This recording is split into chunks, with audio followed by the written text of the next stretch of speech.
I have to do this so that I don't scream and lose my mind while covering this game. Before I say anything, I just want to say, majestic game from Steph Curry. Steph Curry in this game was an absolute cheat code. He did everything humanly possible for the Warriors to win this game. 48 points, 16 of 26 from the field, 12 of 19 from the three-point line. The guy was an absolute marvel out there. And the Warriors were well on their way to create separation. And before I start completely going off, I just want to say, Steve Kerr did mostly a pretty decent job through the first 3 quarters. There were some mistakes along the way, like that ridiculous 3-guard lineup of Pat Spencer, Pat, and Buddy Hield. I don't know how anybody on that team thinks that this is okay. Steve Kerr is always going to think that this is somehow okay. But everybody else, I just don't understand how anybody on that team thinks that that lineup is okay defensively, especially against a much bigger Blazers lineup. But the starting lineup was good. We wanted to see that for a long time. We finally got it. Steph Curry, Moses Moody, Jimmy Butler, Draymond Green, and Quinton Post in the starting lineup. Yes, they allowed 34 points in that first quarter, but that's because the Blazers were hitting all their 3-point shots, even with a hand in their face. But the thing about that is that the Warriors did do a really good job of shutting down the paint a lot of the times in this game. And as long as there are lineups out there that are capable of continuing to shut the paint down, the shots for the Blazers are eventually going to cool off. And we saw different segments of that in the second half. Unfortunately, Draymond Green was absolutely disgusting in that third quarter. I mean, just look at what he did. Nothing but a whole bunch of team compromising turnovers. Just absolutely horrid and putrid at taking care of the ball. Something is wrong with this dude. The ball needs to be out of this guy's hands because he can't take care of the ball anymore. And then there was one particular turnover where he threw the ball to Quinton Post, but the pass was not good. And it turned into a turnover, and out of frustration, he decides to yell at Quinton Post as if this pass was somehow a good pass. Draymond is just throwing the ball away left and right, constantly throwing risky and dangerous passes that the other team can read like a book, and then you're gonna have the nerve to yell at a teammate. And on top of that, there was one possession where he drove into the basket and he felt like he got fouled. It was marginal contact. If your name is SGA or Denny, maybe you get this call, but you are Draymond Green. You didn't get the call. Live with it. Instead, he starts throwing a tantrum at the ref, picks up a technical foul. The Warriors should have created massive separation in that third quarter because Steph Curry was going crazy and they built a double-digit lead pretty quickly, but Draymond Green's miscues and all these turnovers and all these momentum breaking and shattering plays that hurt his own team, the Blazers got right back into the game. To make matters worse, I don't know how much of an influence Draymond Green berating the refs had to do with this, but we know that Mitchell Irvin, this guy is an absolute scum. Whenever this guy is calling a Warriors game, he cheats the Warriors without fail. And tonight, it was absolutely egregious. Because it's one thing to get like 3 calls wrong, but this guy was literally calling phantom fouls and just calling everything against the Warriors. Remember when Jimmy Butler got fouled in that fourth quarter because Denny Avdia invaded his landing space? Well, the refs decided to take that foul away, saying that Jimmy Butler's shooting motion was unnatural. There is nothing unnatural about this shooting motion.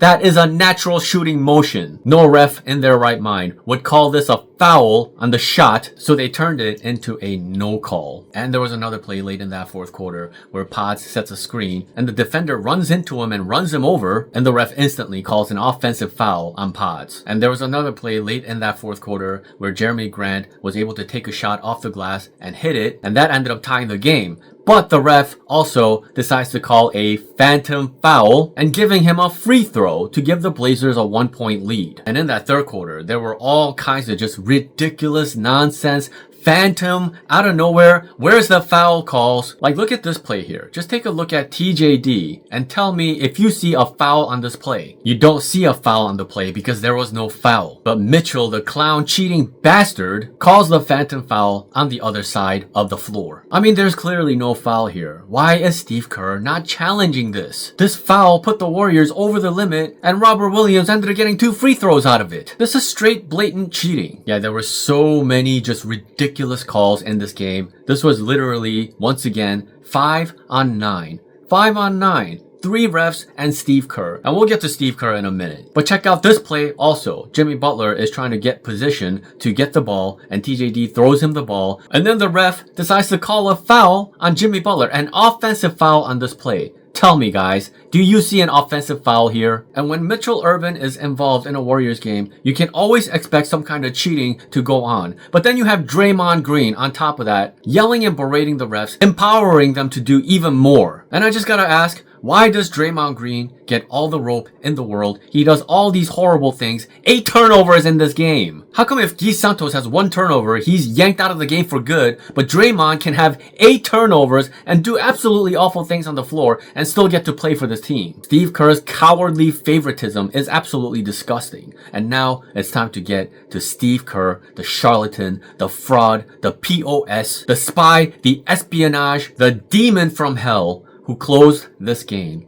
with a tiny lineup with pods to close the game instead of either Quinton Post or Trayce Jackson-Davis, who both played amazingly on the defensive end of the floor. We'll get to that later. I have plenty of clips to show you that proves their complete and utter value to this team as the anchors over Draymond Green. Yeah, about 3 minutes left to go. Steve Kerr decided to close with Steph Curry, Melton, and pods next to Jimmy Butler and Draymond Green. At this point, I am losing my mind. I am irate because I knew the moment Steve Kerr put that lineup out there that the Warriors would lose this game. He had to make a change, and he had to make a change quickly, and he didn't do it. He just watched this team fail him over and over and over again on the defensive end of the floor. The Blazers are getting whatever they want after having struggles and trouble all night against Quinton Post and Trayce Jackson-Davis. Now, all you have is Draymond at center, completely undersized, incapable of rebounding. He can barely guard his own man, let alone play help defense at the same time and be able to rebound for his tiny lineup. And Jimmy Butler at the power forward spot, not good enough. Confirmed. Jimmy Butler also can't guard his own man half the time, and you're asking him to play power forward where you're required to be the secondary rebounder and the secondary help defender at the same time. Steve Kerr is literally putting out an incapable defensive lineup, so it doesn't matter that Steph Curry is scoring 48 points and going hypernova and looking like a god out there, because as long as you can't stop the other team, it doesn't matter what you do on the offensive end of the floor, you're gonna lose that game. And it's happened over and over and over every single time. They need to fire Steve Kerr. Everybody on this team needs to collaborate, come together, and realize that this guy, Steve Kerr, is incapable of allowing the Warriors to be great because he just wants to do whatever it is that he wants to do that I bet nobody else on the team agrees with, but they're all pussified and too cowardly to actually challenge him for once. It literally makes no logical sense to go to a tiny lineup against the big Blazers team, especially when the bigger lineups have succeeded against them throughout the course of the game. The only time the Warriors defense completely and utterly failed them is those ridiculous 3-guard lineups with Potts and Buddy Hield out there at the same time were out there. I mean, look at Buddy Hield on this play. He just gets completely burned. When you get burned, you compromise your entire defense and you're gonna leave somebody wide open as a result. And that's what happens when you think that Buddy Hield is reliable as your POA. Steve Kerr is the worst scout you've ever seen in your life. He has no ability to scout the talent of players. And if you can't even identify what's on your own team,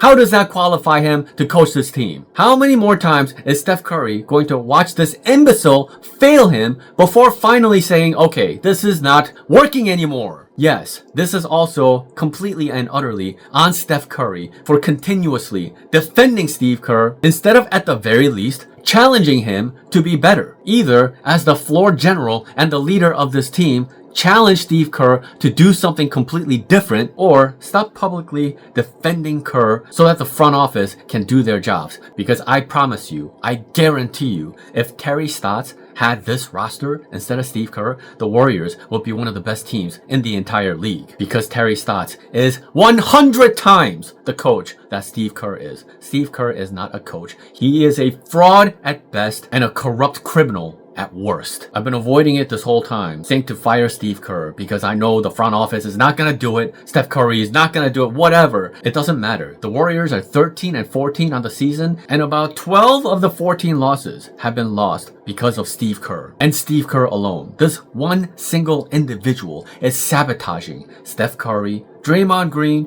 Quinton Post, Jimmy Butler, Guy Santos, Trayce Jackson-Davis, all the kids, all the guards. Despite the fact that the Warriors are overloaded with guards, it doesn't have to look like this at all. Guy Santos once again did not have to play only 6 minutes in this game. Brandon freaking Pajemski did not have to play 33 freaking minutes in this game. And Steve Kerr is electing to use Buddy Hield over DeAnthony Melton. And he's choosing to use Buddy Hield over Seth Curry, the best three-point shooter in the entire league, who's getting a whole bunch of DNPs. Will Richard is nowhere to be found. Buddy Hield needs to be off this team with or without Steve Kerr, and I feel the same way about Pods. They have too many guards on the floor, and Steve Kerr, the POS, is using the wrong players because he has a favoritism of Pods. Literally, when this buffoon first met Pods, he held Pods' hands and he started swinging it around like this. That is not normal behavior between two grown adults meeting for the first time. Something is wrong there. And also, Steve Kerr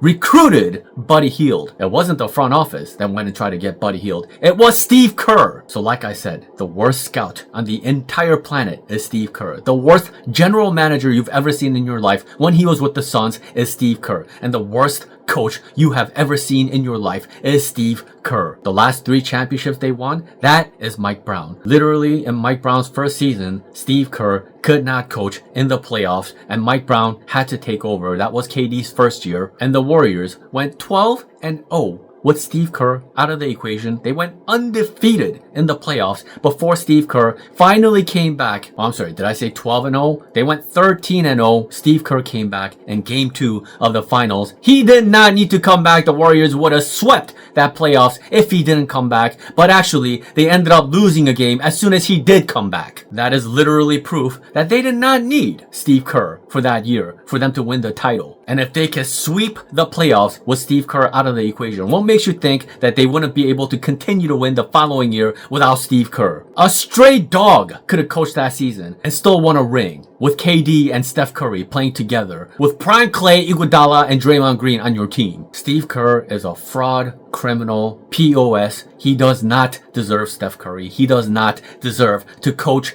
any player. All he does is compromise their careers, their money, their reputation, their legacies, their earning ability. The very fact that Steph Curry has 4 titles with this imbecile as his coach is proof that Steph Curry is the GOAT. But at the same time, his silence on this situation and allowing these tiny lineups to lose games over and over and over again is unacceptable. That is poor leadership. Stop making decisions on your feelings and emotions. Be objective and criticize and demand changes when it's time to do so as the true leader of this team. Buddy freaking Hield, get the hell out of here. So think about this for a second. When the refs manipulate a game and make a few bad calls, that is incredibly compromising. You're giving momentum that the other team did not have to them, and that is literally cheating the game. But the refs didn't make a few bad calls, they made several bad calls, and it was really in your face. They made like 5-6 game compromising calls against the Warriors in that third quarter. And then you have Steve Kerr using the worst 3-guard combination that you can imagine, and then he decides to throw the game in the final 3 minutes, and you just gotta look at these plays to believe it, man. And actually, even before those final 3 minutes, Steve Kerr is running a bunch of small lineups that he shouldn't be running, like this lineup here. Steph Curry, Pods, Moody, Butler, Draymond. These lineups don't freaking work on defense. The Warriors fall apart. Moses Moody is not good enough to be in a small lineup and be a small forward. I don't know how many times I gotta freaking say this. It's gotta be Guy Santos in there if you're gonna run Draymond at center. Freaking the Warriors need stops, and they allow 40 points to the Blazers in regulation in the fourth quarter. And Steve is looking on and basically making no adjustments. Like, look at this abomination. It's Potts and Buddy Hield on the floor at the same time against a bigger Blazers team. Potts ends up on Jeremy Grant. And look at this. Potts can't stay in front of Grant. Grant burns by him. So Quinton Post has to slide over to help. And then Robert Williams is wide open for the lob. You can see the score here is a 10-point lead at this point. The Warriors could have kept this lead and built upon it. But I want you to think for a second. The score is 99. He just scored 2 points here, so it's 101. 9 minutes ago, the Blazers have 101 points. Do you know what that means? That means the Blazers scored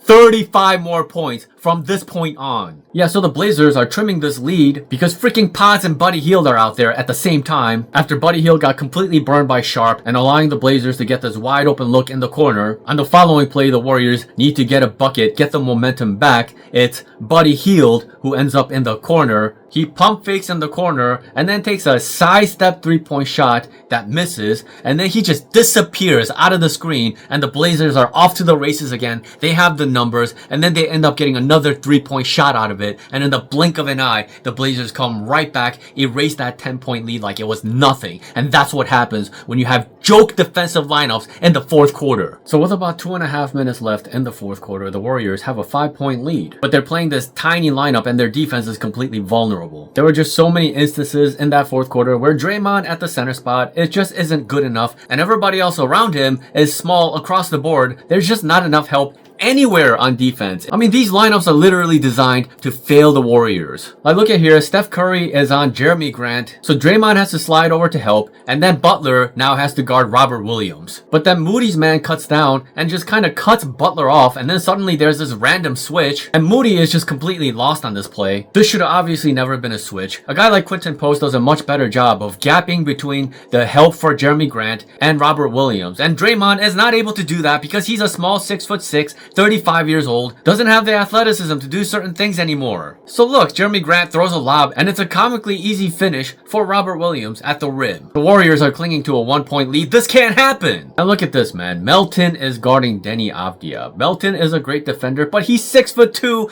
Deni is 6'9". This cannot be the matchup. But look, there are cross matches here, and because Jimmy Butler is at power forward, he has to guard a 7'3" guy. So now there's a pick and roll. Jimmy Butler doesn't know how to gap a pick and roll to guard a center at the same time while helping on Deni Avdija. What are we talking about here? So now Draymond is forced to tag the roller, and he ends up having to leave his man Jeremy Grant, who's open enough to hit this 3-point shot. I mean, look at the players that are on the floor here. Melton, Steph Curry, and Paz. The Blazers have an endless number of options on the pick and roll situation, and every single one of them would be an advantage. But look at this. Deni Avdija doesn't even need to use the screen. He just rejects it and blows by Melton. And then look, Draymond Green is 6'6". Deni Avdija is 6'9".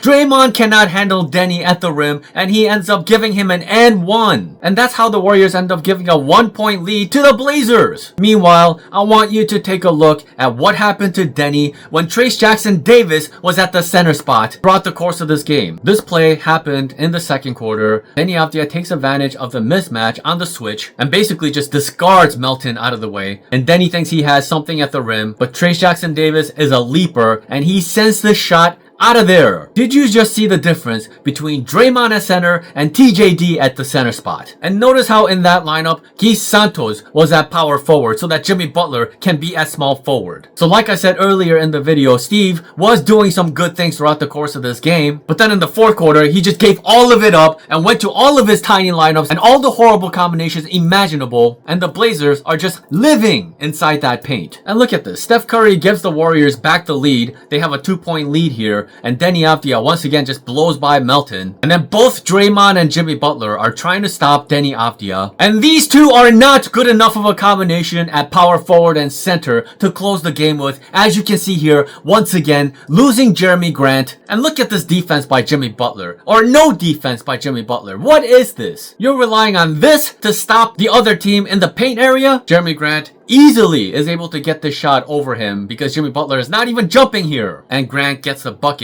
And the refs call a phantom foul on this play, so he gets an and one, and that is how the Blazers end up getting a 1-point lead. And that was basically good enough. If you want to blame Steph Curry because he ended up missing one makeable shot at the rim after giving the team 48 points, then you're a dumbass. Stop talking basketball. It's really sad because throughout the game, you could see that the athleticism of Trayce Jackson-Davis really bothered Deni Avdija. There's another play where Trayce was able to deter Deni right at the rim. This is a play that Draymond cannot make. And even on this play in transition, Trayce's hustle spooks Deni and stops him dead in his tracks, and he ends up throwing the ball away, and Jimmy Butler gets the steal, and Trayce was able to provide a two-way play here, going all the way to the rim for the and one. And this video has gone on long enough, so I can't show you all this stuff, but I'll show you at least this play right here, where Jeremy Grant has a step on Moses Moody, but he can't do anything by the time he gets to the paint area because Quinton Post is 7 feet tall, and he deters Jeremy Grant from finishing this play. And this is the kind of thing everything that the Warriors needed down the stretch in the fourth quarter. And as long as they don't have this, as long as Steve Kerr